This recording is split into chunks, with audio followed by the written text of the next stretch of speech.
What if your next breakthrough starts with understanding how your earliest experiences shaped your leadership and money mindset? In this episode, I'm joined by Hugh Massie, a behavioral strategist, as we explore how our childhood wiring influences decisions, trust, and growth. From leading with compassion to unlocking exponential success, this conversation could change the way you see leadership and the energy of money. Tune in. Welcome to Rise to Lead, the podcast where heart-driven leaders come together to inspire and innovate. They will share actionable tips and insights that help you lead your team more successfully, advance your career or business as a leader, achieve greater impact, and experience deeper fulfillment. I'm your host, Regina Huber, guiding you through deep conversations about leadership that's rooted in service, freedom, and the desire to leave a positive mark on the world. Are you ready to create real change in your leadership, your career, your life? Join me for a complimentary Lead and Thrive session, a 60-minute one-on-one strategy session where we will discuss your specific needs and map out the next steps to lead yourself and others powerfully. Spots are limited, so don't wait. Visit transformyourperformance.com/Lead Thrive session to book your Lead and Thrive session today. Let's work together to make it happen. Welcome to the Rise to Lead podcast. I'm really curious about this week's conversation with Hugh Massie from Atlanta, who will be chatting with me about DNA behavior in the context of leadership, business, and money. And I'm guessing you are super curious about that conversation too. So welcome, dear listeners, and welcome, Hugh. Thank you, Regina. It's great to be with you this morning. Yes, I'm saying the same. I'm really excited about this conversation. Ready to learn from you, definitely, in this area. And let me just quickly introduce you, if that's okay. So Hugh Massie is the executive chairman and founder of DNA Behavior International, specializing in behavior and money insights. A Titan 100 CEO and behavioral solutions architect, he helps leaders build people-centric businesses that enhance financial decision-making, culture, and performance. Since 2001, Hugh has pioneered behavioral finance research aiming to inform over 1 billion people annually by 2030. Wow, that's impressive. Through DNA Behavior's AI-driven platform. His work focuses on optimizing natural talents, love that, improving decision-making, and extending financial and business longevity. Again, welcome, Hugh. And I actually already have my first question for you. Okay, let's go. Let's do this. All right. So tell us first about what led you to start DNA Behavior International. So how did you come up with this idea and why? So, and I think this is good for the listeners. My background originally, Regina, was a CPA. In Australia, we would call that a chartered accountant. So you can tell from my accent, I'm from Australia, originally in Sydney, and then once I finished with my CPA career in Arthur Andersen, I set up a wealth management firm, and I had the goal of providing people with a hyper-personalized experience, in a way, putting a tailor-made suit on every person. And as I went through that, I realized if I was going to do that, I needed to understand who people are at the core, how they behave, and be able to treat them uniquely. And in the journey, somebody asked me one day, Hugh, what are you passionate about? And I said, look, I want to help people all over the world become financially self-empowered. And when I landed on that, which came from my subconscious, essentially, I realized this was about behavior, and that money puts people under stress, and that I needed to understand people's behavior about money. And then I started to understand that also what creates wealth for people is how they use their talents. It's not just about being a better investor, it's about using your talents. And the people that have made money in whatever field, whether it's real estate, funds management, chemical engineering, technology, somehow they've managed to use their talents, and you want to be able to capitalize on your talents. So when I pieced all that together, um, I came up with uh, that I needed to have a system. And that's what led to the forming of DNA behavior. And I had a chance meeting with a psychologist who confirmed my theory that people's natural talents, how they behave under stress, comes back to their early life, and that a lot of your natural behavior is formed by the time you're 3 years old. And I thought, okay, this is what we're talking about, and I need to measure it. And that's what took me on the journey to the United States. And eventually I've, step by step over the last 24 years built out DNA behavior to not only help people with their talents and leaders working with their talents, employees, but also how money gets dealt with, whether that's with investors, but also more and more we're doing this with leaders right now, is that a leader's behavioral style or how they deal with money influences the whole company and seeps into the culture. So that, I suppose that's a mouthful there for you, Yeah. Regina, but it sort of gives you the story Mhm. Yeah, of no. how I've got to this place. Yeah. Definitely, definitely. And we're going to definitely also come back to some of what you Yeah. mentioned already later in this conversation. So you said, yes, so it has to do with behavior, and of course also with the mindset. You touched on Yeah. it as well. So it's a combination of things. And we form those beliefs and the resulting behavior, so to speak, in early childhood. Totally agree with that, of course, because this is actually the same for everything. It's not just the case with money, right? No, it's everything. It's everything, exactly. And then also you said, well, money puts people under stress, but in reality, isn't it their thoughts that puts themselves, and this is how they put themselves under stress, right? Because the money Right. doesn't really do that. Yes, and it is your thoughts that put you under stress, and it's if you want to put it in a lot of ways, and I talk about the energy of money. Money is Mhm. what you think it is. So it's what Yeah. your thoughts about money is that's sitting in your mind is what causes a lot of the stress. Now, of course, there is stress from not having enough money outright, and you can't Mhm. put food on the table for your family. That causes stress, but even that's got carries thoughts as well Yeah. about money. But wealthy people have thoughts about money that put them under enormous stress as well. So you're right. It is the thoughts that is the key thing there. Yeah, the thoughts and the related emotions. So it all plays together, and it's actually how we then create those situations. Also, of course, we could be born into a situation that is challenging, of course, as well.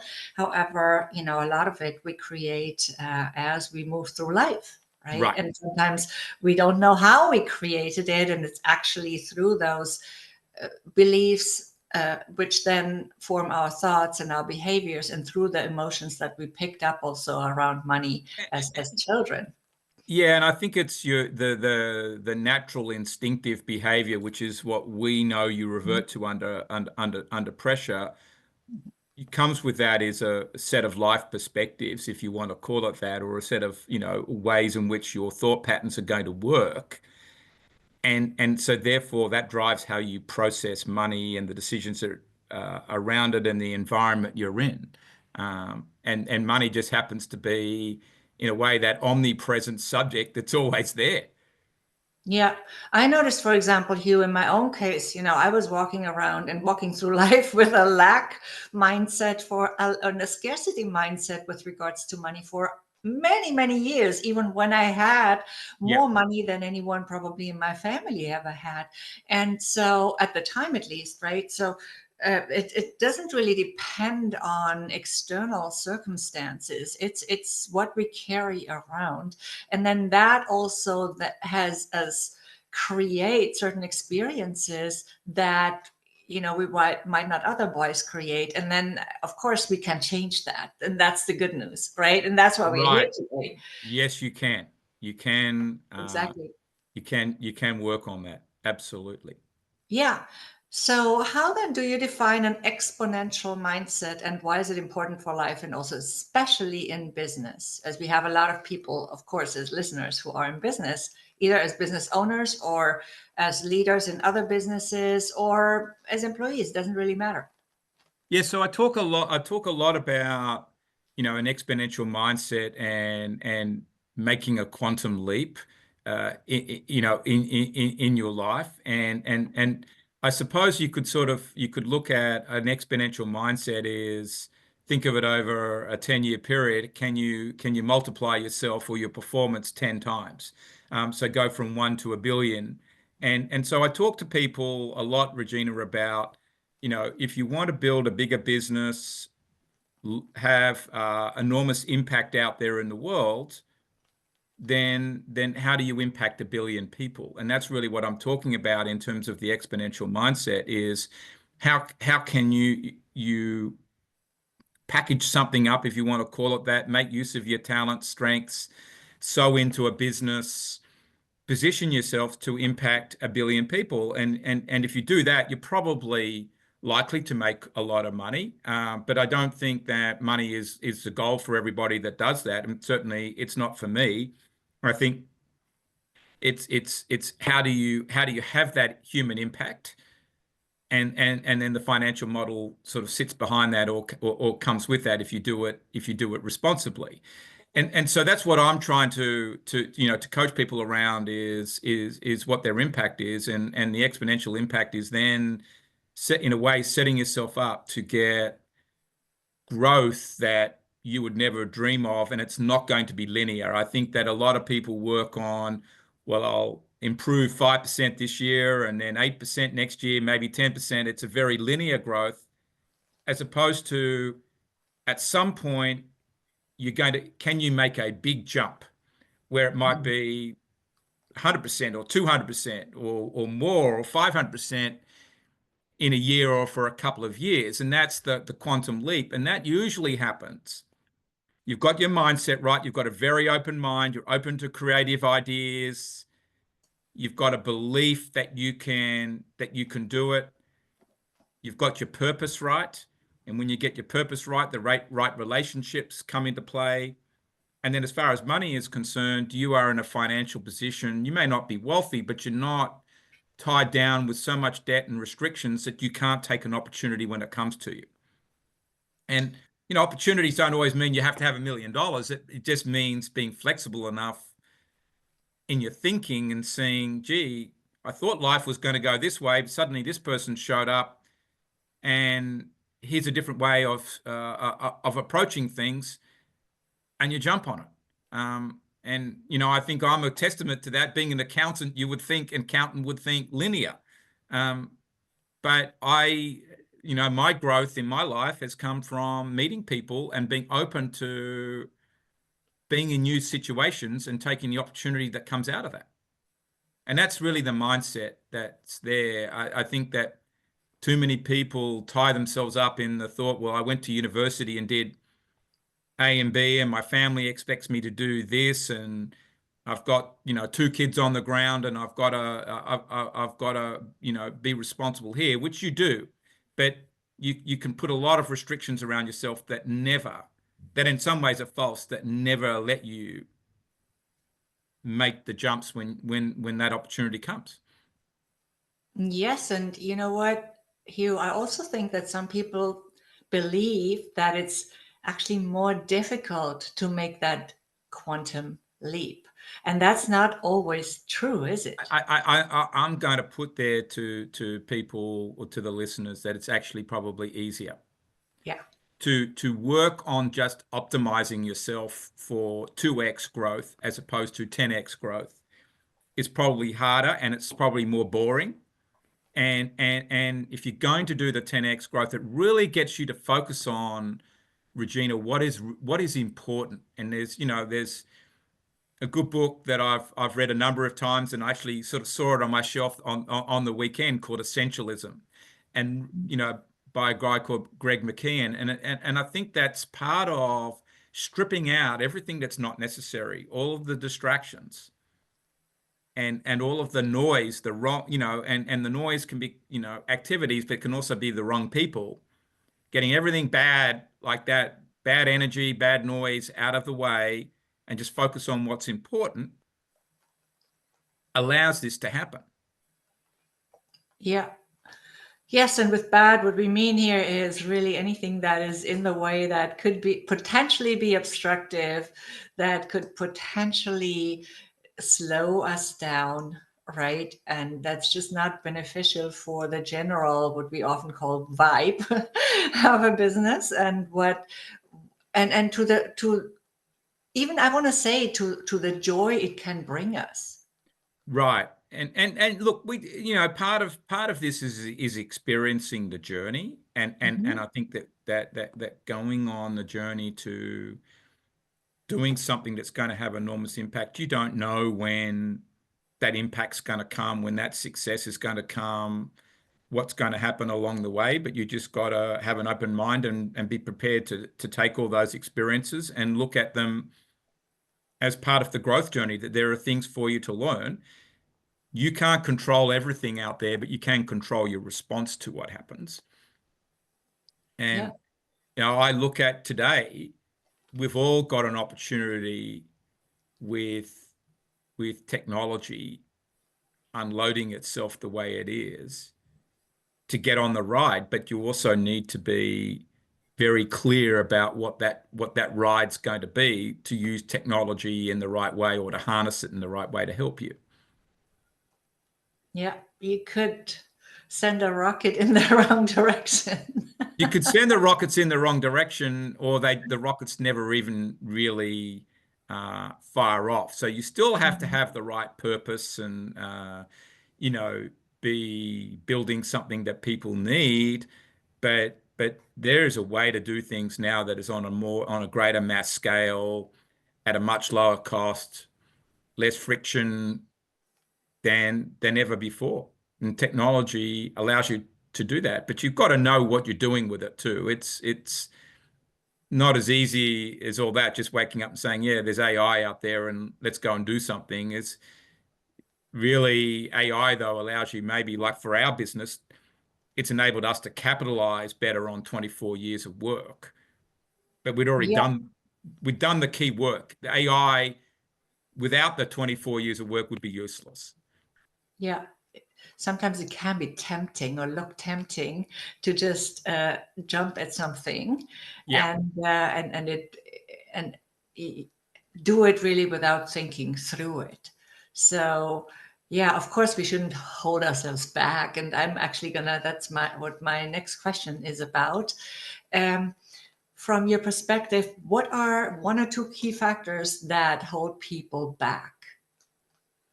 Well, you've been using the term already today. I think it's your mindset, Hmm. and with that, false beliefs. I think that for a lot of us, we have something inside our minds that's saying maybe I can't do that, or it's the time's not right, or that's not what I was brought up to do, or it would be wrong to go and do A, B, C, D, and they're a lot of the time they're false beliefs. And I think those are the things that you need to learn to eradicate from your mind. I've been lucky that I've had plenty of coaching along the way to keep yanking out any false beliefs that might be there. So I think that, and turn that around and say you can go and do it, and it's just about having the confidence to do it. To believe in yourself. Yeah.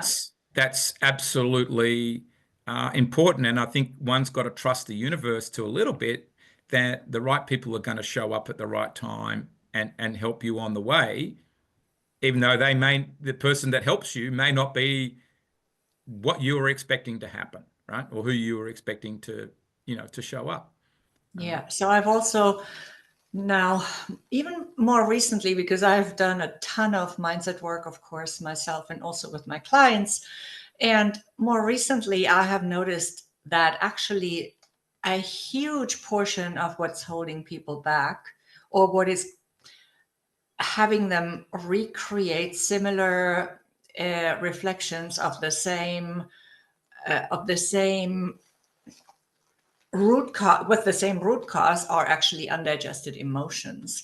So Yeah. yes, the beliefs are super important. However, we often neglect the emotions, and people suppress them. We're so used to just, getting them pushed down into our bodies, and that's where they can get stuck. Then they can even turn into physical unpreferred experiences, to call it something, Yes. right? Yeah. Some people call Yeah. it diseases or illnesses. I'm moving away a little bit from that, but so it's really also about not shying away from bringing those emotions to the surface and feeling them, so that they can actually eventually and finally be digested. Yeah, I think that's right, and I think that for a lot of people, some of these experiences are there in their early life, and I think Yeah. what you're saying is you can't just run from them. You've got to confront them, and one of my messages to people out there is, to be the victor and not the victim, and not to allow yourself to be a victim of circumstances. I think we all have probably something in our earlier life that could potentially get in the way, whether it's you were bullied or you lost a parent or some event happened or you hated school and didn't fit in. And all those things happen for a particular reason. And I think what you're saying, Regina, which I agree with, is you've got to be able to confront those so that in a way you see the pattern and that you don't allow the pattern to continue to persist through the rest of your adult life. Yeah. And it doesn't matter what age you are, best to go and deal with all of that. Exactly. And I also want to point out that it's not always just the stuff that we usually call traumatic experiences. Seemingly little things can make the hugest impact on us. I've uncovered so many things that I never thought would have even could have had any impact on me. There's little situations sometimes with a parent that said something. Yeah. It's not necessarily that you had to go through what we call traumatic experiences. I think sometimes situations where you were just ignored can be just as traumatic, frankly. Yes, they Without can. downplaying any of the other experiences. Right. That's not my intention at all, right? Yeah, I think that's right. And unfortunately, all of us as parents are going to say or do something with one or more of our children at some point in their formative years that they hang on to. And that's just a reality. And of itself, others would look at it and say, well, that's just, a minor experience, get over it. But it in a way, it's what you think it is. Yep. And your feelings can be hurt, right? And Yep. that can happen with friends and things like that as well, but it's probably more embedded when it comes from a parent, I think. Yeah. And I want to just give a quick example of that. Like, for example, you might have been crying when you first had to go to kindergarten and you didn't want to. Yeah. And your parents dropped you off, and you might have felt abandoned at that time, and then really been tremendously sad and not been able to express this in a way that it actually benefited you at the time. And maybe they even told you to not cry. So these are seemingly little things that that get impregnated in us Yeah. and that we carry around for a lifetime, unless we really go back and analyze and then also allow ourselves to feel those feelings and are really brutally honest with ourselves about those emotions. I have just recently, I mean, I've done so much work on this, Hugh, and I want to point this out again because I've just recently recognized the tremendous importance of this in my own life and also with other people that I've been working with. So it's nothing to be neglected, because I know we talk about mindset a lot and it's very important. And you could call it feeling set. I just recently wrote an article about this, is also important and just as important, if not more. So, and it's all connected. It's not separate anyway. But I think it's, yes, and I think it's important, this is important stuff, Regina, Mhm. in the sense that if we're talking about leaders and we're growing leaders, is to one, Mhm. understand that, your own growth as a leader may be somewhere impeded by this until you deal with it, because it does impact your confidence.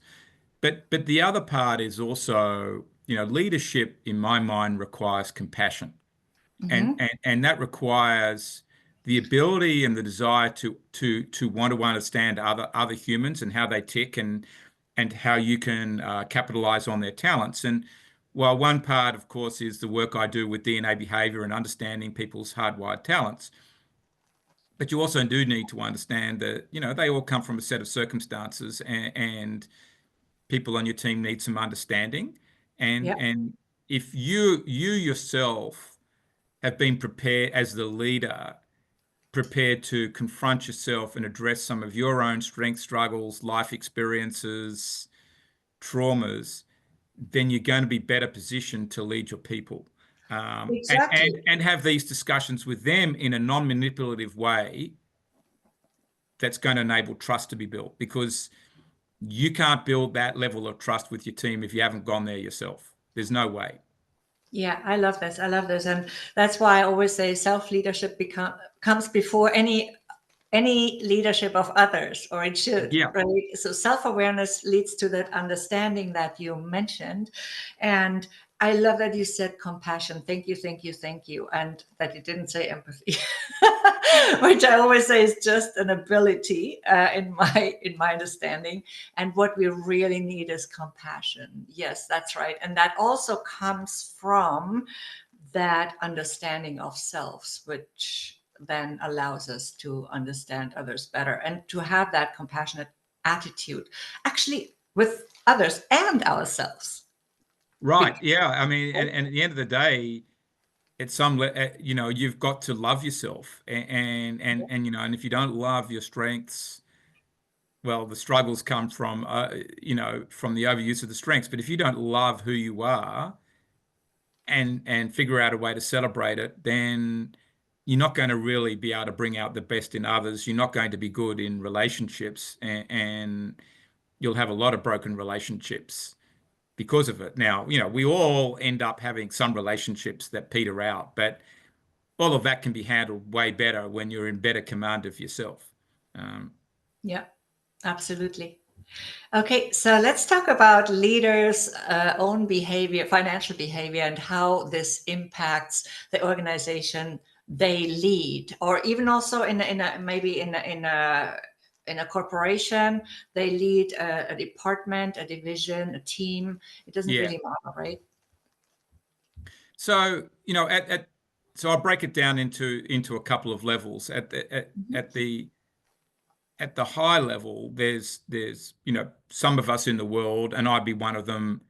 We're just very results driven people. So we're thinking about the vision. We think about the business logically. We're profit driven, the outcomes, the goals. That's how we think of the world, and it could be seen by some as extremely logical, rational. And then you have others that are much more what I call into relationship engagement, building the relationship, empathizing with the people, wanting to build a people-centric culture, which of itself is absolutely vital. Everybody has got to be able to do that at the end of the day to succeed. But there are some people more orientated to that. But when you think about the flow of money, if you are a results-driven person, money is going to be handled in that way. And you're going to be looking at the bottom line with everything, whereas the relationship person is going to look at, how is money in the company invested into the people, invested into the clients, and the culture, and how do we pay people? What leave do we give them? What's the working environment? All those types of things that are important. Are we going to allow people to speak up? Psychological safety is important. I would say some of the results-driven people, thinking of the bottom line so much, they forget about the psychological safety and that we need to have a sharing of ideas. And so, those things are important. But then if we go a little bit further and look at it, that there are three key behaviors that enable financial value to be created. They are the financial goal drive, so the ability to fill up a sales pipeline, innovation focus, so the ability to innovate but also invest in innovation. So some people are creative, but are you actually prepared to back innovation, whether it's right or wrong? And then the last part is, how do you manage costs and spending of money? And that's something that's very important. How much money is invested in innovation, the sales pipelines, in clients, but also just in general operating overhead. And I think you can see that all of those things affect how the company operates. And we all, as humans, are wired in a particular way to deal with those areas, Regina, that I just outlined. And we know that because last year, for example, we did a study of all of the S&P 500 companies using AI. We got the names of all the leaders from each of the 500 companies. So 5,000 leaders. We ran them through our DNA digital scan process to basically assign them a personality style. And we could see that those traits that I outlined, the stronger they got, the company profits were higher relative to competitors in the sector. And so, I think that what that says is that behavior is relevant to the making of money, and which ones. But and this flows all the way through a company. As I said, I bring it back to culture. If the culture is not strong, the company long term really won't survive growth, thrive, become exponential. And the culture needs to be fed, and money is important to that. And if you want to have innovation in the business, you've got to be prepared to invest in it. Just doesn't need to be just throwing money at it, but it's how is that managed and how is it thought about? As an example, well, how is money spent inside the company and where? Is it on the artwork or is it in the people? So money is tied to it, even though, some would say, okay, it's just business decision making. Every business decision has got a financial consequence to it. Yes, absolutely. So how then exactly do you help individuals and also groups, maybe entire teams, improve their decision making through the work you do? Yeah, so our approach is that what we've built at DNA Behavior is our own technology to measure the behavior of every person. In the ideal setting, that's done by them completing one of our DNA behavior discovery processes to uncover their natural talents. But that can also be done digitally these days, but slightly less accurate, but still that can be done that way. But we'd rather people, complete it for themselves, and then we construct that into a team report, if you want to call it that, with the leader identified in there. And then we look at all of the relationships across the team. Have we got round pegs and round holes? Who's doing what, in terms of their roles, how they're contributing to the team? And it's done in a very transparent way where there's becomes an open discussion. And, while the CEO needs to ultimately probably make the final decision, what's his or her authority bias over the rest of the team? How is he or she just shutting everybody out, or are they allowing open discussion, collaboration across the team? Or there are other team members that in fact are overshadowing the CEO in areas in the wrong way. So, but we believe in bringing all that together for the team to discuss and then to work with it, their strengths and their struggles on a day in, day out basis. And the more that they know about each other's styles, the better for doing that. So it's Okay. creating an open conversation about the behavior and how to capitalize on each person's talents. Yeah. Okay. And so how do you use your DNA? I'm just curious also because I know a lot of people who would be very hesitant to even provide that. So when you say how do you How do use it? you use how do you use what does this look like, this test? Maybe you can So explain so that. so the test is pretty, and we would call it an assessment. So no one's being tested. There's no right or wrong answer. Okay. So people are Yeah, I going like in that better online. too. Thanks. Yeah, they're going in online and Yeah. completing. There's 46 questions where they've got to choose between 3 words, single words, Okay. and it's scientifically validated, and that produces an outcome in terms of a report for them that they will see immediately. They're going to get immediate feedback. So, for example, I'm an initiator and I've got some pioneering, sort of goal-driven talents, some risk-taking, innovation in there, logic. Yeah. You're going to see how Hugh works and makes Yeah. decisions. Right. Yeah, I'm an initiator actually in human design. Right. So There- so yeah. So that doesn't surprise me. So you're getting back those results, and then what we do is we we overlay that into a team report so that you can see everybody together. And Mhm. so it's now we're leveling the playing pitch, if you want to call it that, or the playing field, and everybody can see each other against the others. And the conversation really becomes about each person's strengths Okay. and Yeah. getting people to see that clarity. And I think what you're alluding to, are there trust issues where someone won't participate? Yeah. Yep. And that can happen.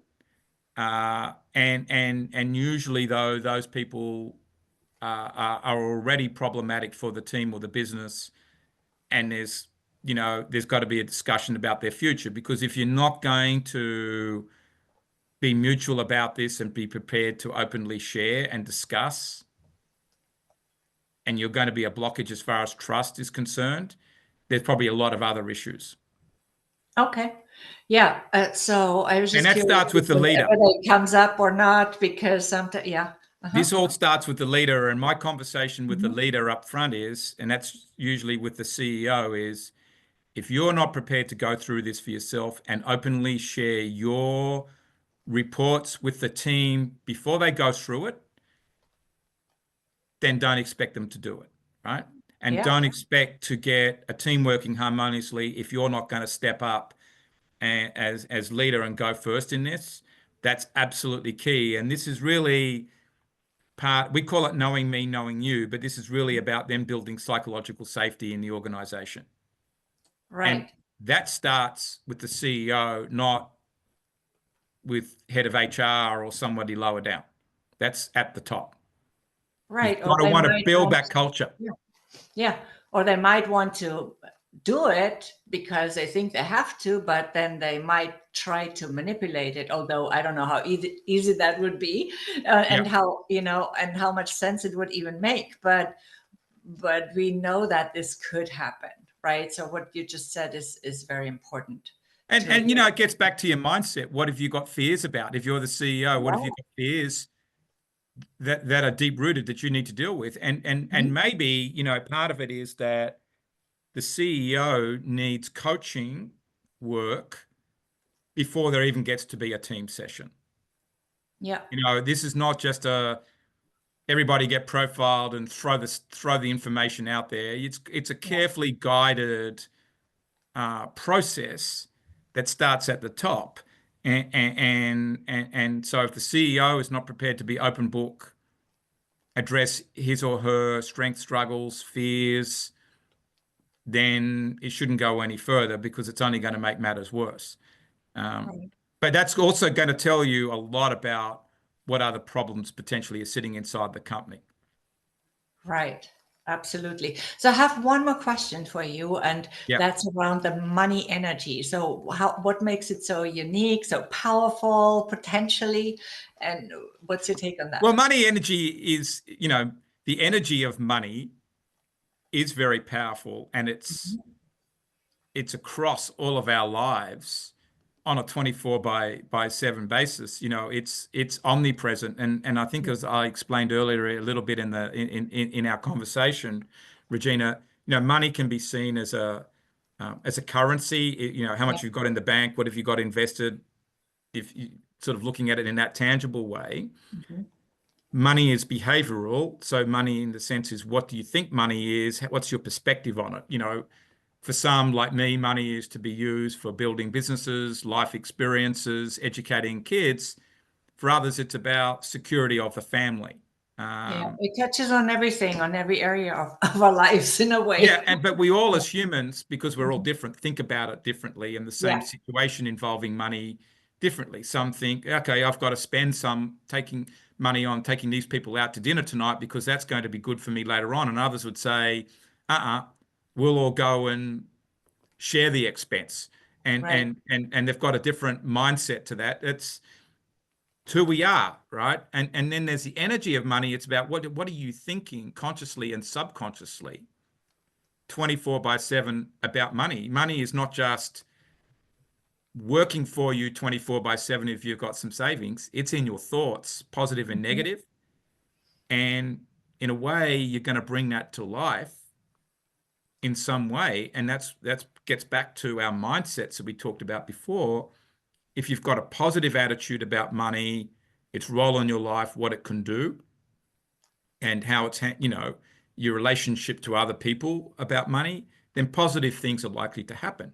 If you think money is bad, or other people are doing bad things with your money, or got a bad attitude to your money, bad things will happen. Um, and that's really what the energy of money is. But we've also built a formula to measure it for each person, so that in a way we've all got an infinite potential to make money. Yeah, Um, and we absolutely. Because we start have, off with a certain amount of money energy in our batteries, and steps we take in our life fill up the battery even more, and other steps take something out of the battery. And in a way, it's how do you build your life in a way that creates this infinite potential that allows that exponential growth that we talked about before to happen. yeah, and just like we have infinite potential in anything, we have it Right. with And money that's a too, mindset, right? right? Yes, exactly. And yeah, and oftentimes people think, oh, but there are people who do bad things with money or whatever, but it's really an amplifier. It's not that money makes someone an evil person. They're There's already already evil. something there in that attitude or character that Right. has that person do something either beneficial or not so beneficial with the money they have at their hands, whatever that is and however much that is, really. And so yeah, it often does act In as a an way, it's an amplifier. amplifier or it's a reflector. I think it's like we would certainly in America blame money for a lot of the divorce that happens in this country. Hmm. But is it really money itself, or is it the fact that there's an underlying communication issue or emotional Or need that's not fear. been met, yet fear, that then reflects itself through money, right? And Yeah. and and and it's not, I'm not saying money is innocent, but it may not be as much of the problem as Well, it's made it's out to really be. yeah. It's There are really underlying neutral though. issues. Yeah. Sorry to talk over you, wasn't my intention. Yeah. Uh, so I was going to say it's really neutral, though, isn't it? Yes, money is neutral. It's what, in So the end of the day, it's what you make it to be. yeah, exactly. All right. Okay. Well, that brings us pretty much to the end of this episode, Hugh. And did I miss out on anything? No, we covered the Did field. I I think it's a very good conversation end to end. It's, okay. We covered the points that All needed to be right. made, I think, for people to learn a lot. Okay, thanks so much for joining us today, for sharing about the importance of our DNA in Yep. leadership and in the dealing with money and all the different financial implications and ways of that we have in our, that those that you called infinite possibilities. I actually really like that. I talk about infinite possibilities a lot in my work too, so I resonate with that. Thanks for bringing that up. All right, so thanks to everyone for listening. If you got value from this episode, please do share it with your friends, your family, your colleagues, anyone who might benefit as well. And stay tuned for the next one. Perfect. Thank you, Regina. Thanks so much again.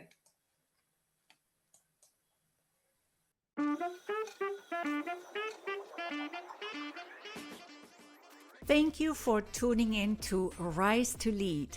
Keep shining your light, standing up for what's right, and inspiring others to step into their brilliance.